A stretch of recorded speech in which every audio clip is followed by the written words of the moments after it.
Something needs to be expressed or said or explored. Okay, so we have Mawu, Mother Earth. You are called upon to help with environmentalism. So this is the bottom of the goddess deck. So what she's saying is that you need to ground yourself at this time. So make sure that you're grounding yourself, whatever that may be. Lots of earth-related activities. So that can be gardening. It can be walking in nature. It can be to do with property and land, which has already come up in your second house. Perhaps you are interested in purchasing a piece of land to develop or to have an escape place for yourself. Something like that. But certainly the earth and the maintenance of the earth is coming up for you. It can also be that at this time that you are being called upon to assist the earth with her ascension. So this can be manifesting in different ways. You could be asked to be recycling or to get involved in environmentally friendly activities or to go for beach cleanups or whatever it is. Whatever you do, whatever action you take to assist in your way, whatever is suitable for you, and you can do, then to give back to the earth, because she always rewards richly for that. We've only got one planet. We need to look after it, and so this is important. But it may very well be forming some part of your purpose. So this can be some aspect of environmentalism, whatever that may be. As I said, it can be from recycling things to literally using natural products in your home. There's a great variety of things. It can also be that you may want to contribute to a society or to a charity which is involved in environmentalism. Whatever is right for you, whatever is your heart is drawn to, then, to support it. But there's some aspect of your life course or life path which is calling you to assist with environmentalism. And that always starts with you. So whatever you do ripples outwards, and, you can be of great service in this environment. And you're coming up with 12th house as well. So there may be service to others in some way. And whatever's right for you, whatever resonates with you, she's saying that any help will be greatly appreciated. We've got a void of course, moon missing coming in here. So you do have some action cards coming in and some changes coming in. But she's just saying that this card is just saying that during the course of this month, there will be a period where the moon is when she passes between signs, she goes through a pause period where no action it's like a shadow period where no action is required.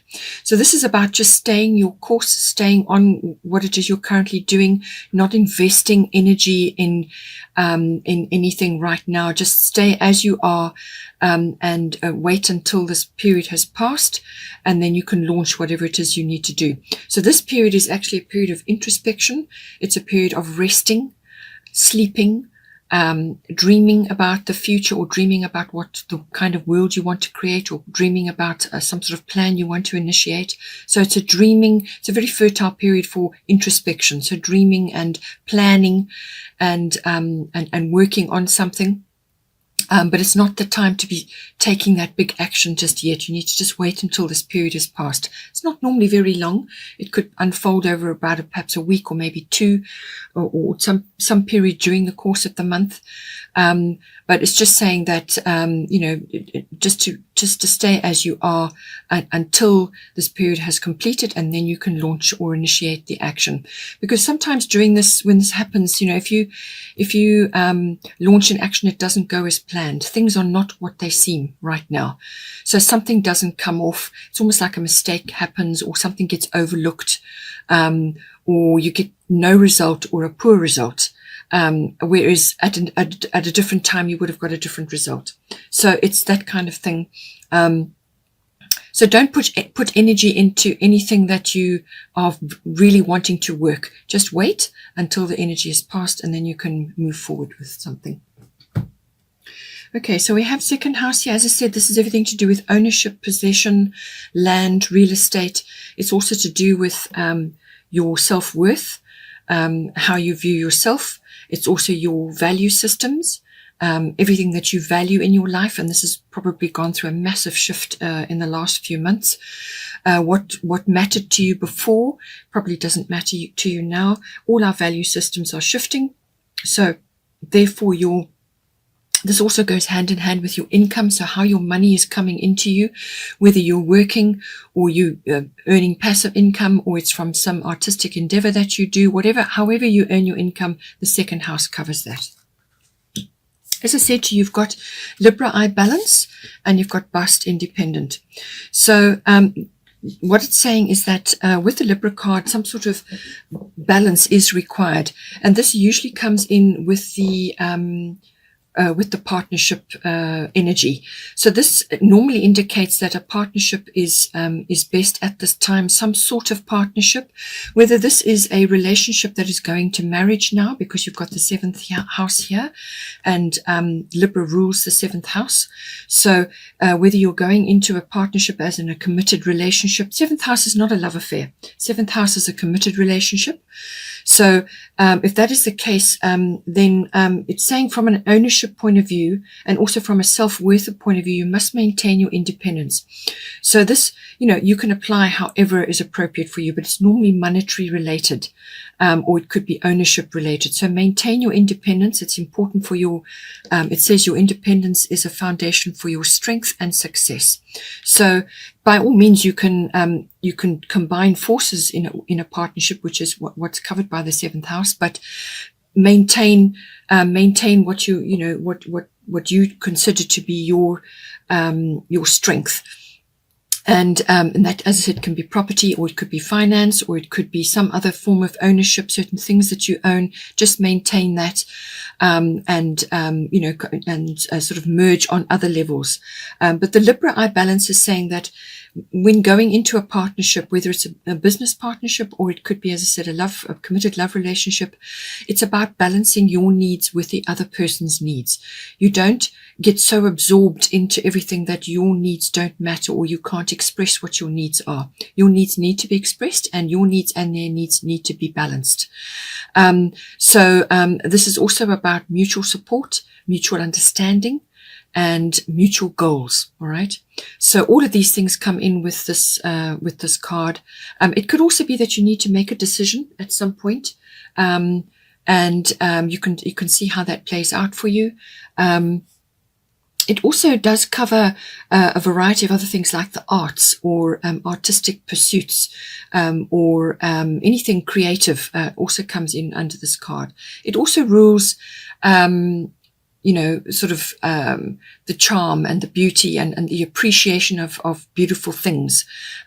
So you may be thinking of, investing in certain things which you consider beautiful and so on. So it's all about that. Or you could be creating income from things that you are creating, or from your artistic talents and so on. And if that is the case, you may find that certain aspects of your profession, or however it is that you're earning your income, you may need to join forces with some others or another person to assist you in some way. And this could be to do monetarily, but it could also be to do with, furthering the business, bringing other aspects in which you don't cover and the other person does, and so on. So any of one of those aspects could be coming in for you. Then we've got 7th house. As I said, this is to do with partnership. This is a committed relationship, like a marriage or a long-term partnership, as in a love partnership, but it can also be a business partnership. So everything to do with that comes in. The lower courts also come in with the 7th house. So you've got two massive change cards coming in here. You've got solar eclipse revolution, and you've got Kali endings and beginnings. Both of them have eclipse on them. So certainly the next eclipse is going to be important in your life, or just eclipses in general, actually. The next eclipse is in December. So you can just see how that comes. So the seeds or whatever is going on is being planted now, and something will materialize, certainly by that eclipse season.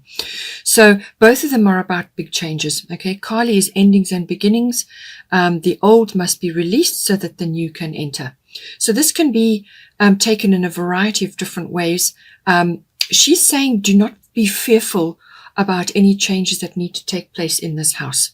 Do not be fearful of those, because they're for your highest good and for the very best. And you must be open-minded and ready to embrace those changes, however daunting or however difficult or however uncomfortable they may be. Now, this can be, as I said, if you're already in a relationship, it could be the regeneration or the renewal of some aspect of your relationship, or it could be a complete overhaul of perhaps you're changing everything, how you used to live, how you used to relate to each other, how you used to do things together. Perhaps that's completely changing now and you're moving in a really different direction. Or it could be the ending of some aspect or the ending of the relationship and the beginning of a new one. But there are some form of ending and beginning occurring in your 7th house. With the solar eclipse revolution, same sort of thing, same action is being said.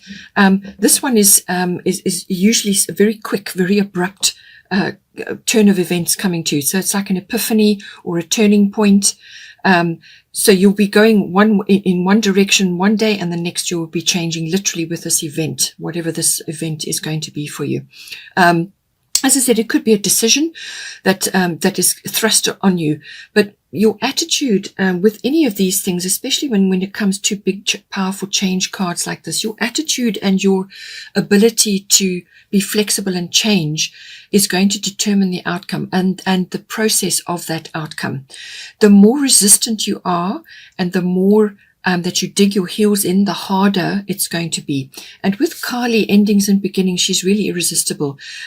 She's known as the destroyer of worlds. So she will come in and literally change everything for you. But it really is your attitude, your openness to the change, your willingness to embrace this change and move forward will make it much smoother. If you resist and fight back, then it's going to be difficult for you. So, and it's no different with the solar eclipse revolution.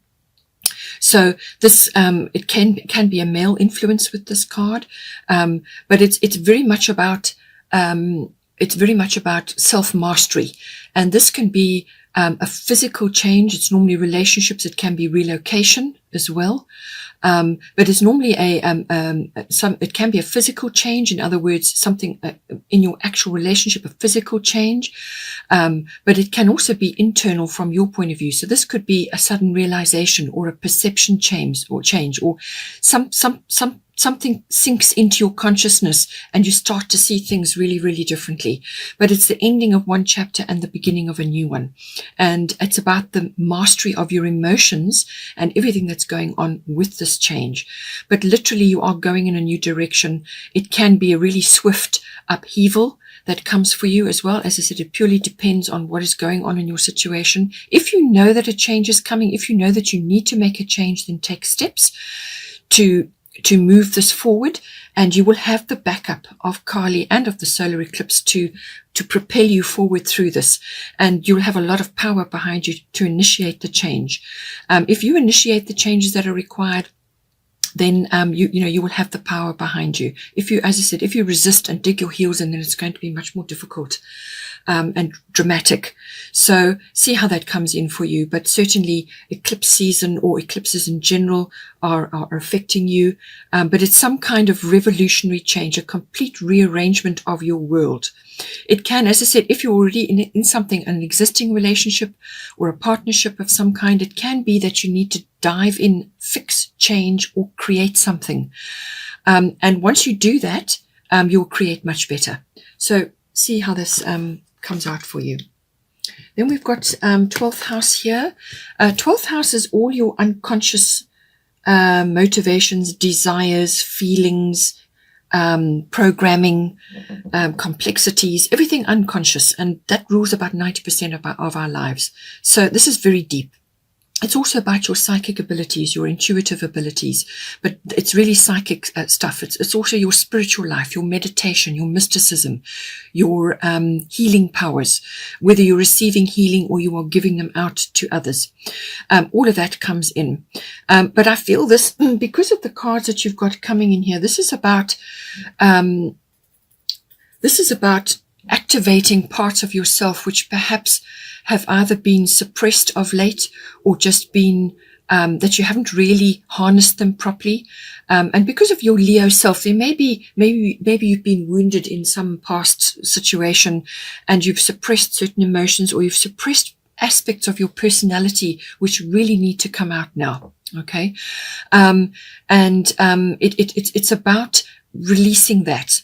and the emotions coming to the surface and things coming to the surface to be expressed in whatever way that may be.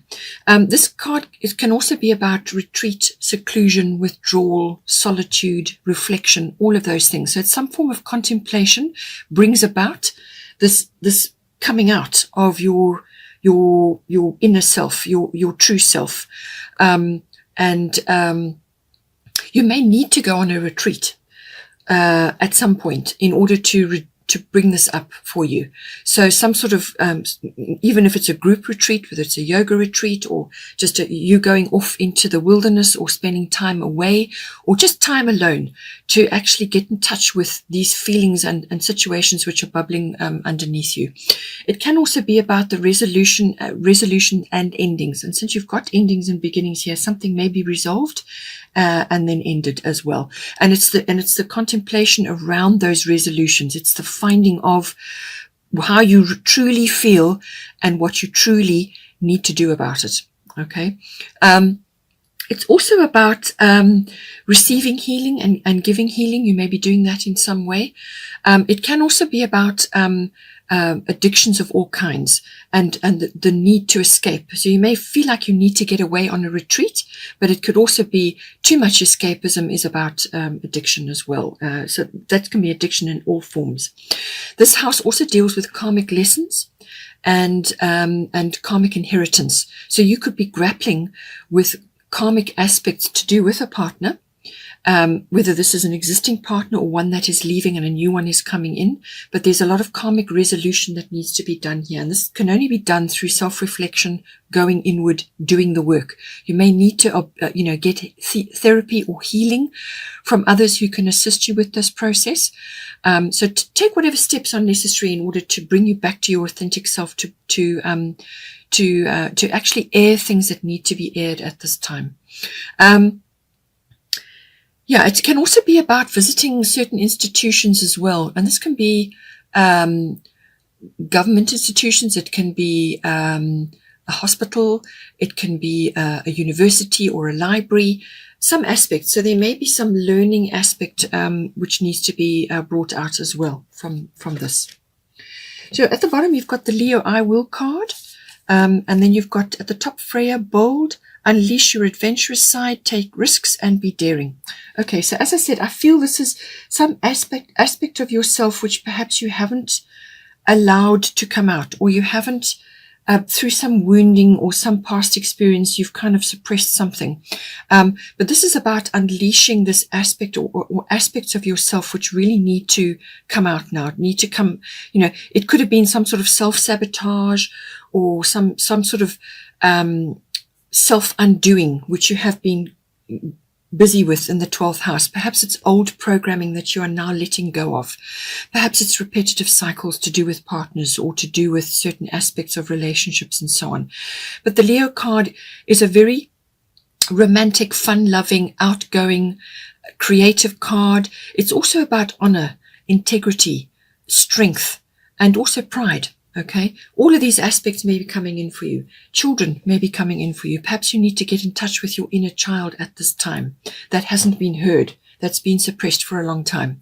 So this is about becoming your true self, your authentic self. And that means releasing aspects of yourself which have just kind of been dormant or have been wounded or have been suppressed or just, need to come out now. Expression of feelings, saying what you want to, say what you want to say, do what you want to do, go on an adventure, go on a trip.